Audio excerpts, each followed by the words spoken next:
Metro রেলের root এখন আর পরিবর্তন করা কোনোভাবেই সম্ভব নয় বলে জানিয়েছেন সড়ক পরিবহন এবং সেতুমন্ত্রী ওবায়দুল কাদের। যেসব প্রতিষ্ঠানের পাশ দিয়ে মেট্রো রেলের লাইন যাবে তাদের সাথে কথা বলেই রুট নির্ধারণ করা হয়েছে বলেও জানান তিনি। ওবায়দুল কাদের জানান, অর্থ সংস্থান এবং কাজ শুরু হয়ে যাওয়ায় আর ফিরে আসারও সুযোগ নেই।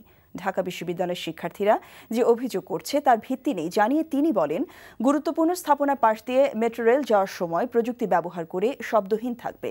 সকালে শ্রী শ্রী ঢাকেশ্বরী জাতীয় মন্দির মেলাঙ্গনে মহানগর পরিবার দিবসের অনুষ্ঠানে সাংবাদিকদের এসব কথা বলেন সেতুমন্ত্রী।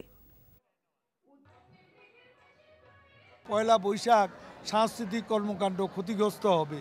সাংস্কৃতিক কর্মকাণ্ড কেন ক্ষতিগ্রস্ত হবে? বিশ্ববিদ্যালয় এলাকা সাউন্ড প্রুফ আছে মেট্রো রেলে, কাজে এখানে আর এটা উপর দিয়ে চলে যাবে। এটা কোনো বিঘ্নিত পরিবেশ বা ওখানে সাংস্কৃতিক কর্মকাণ্ড বিঘ্নিত হওয়ার কোনো সুযোগ নাই।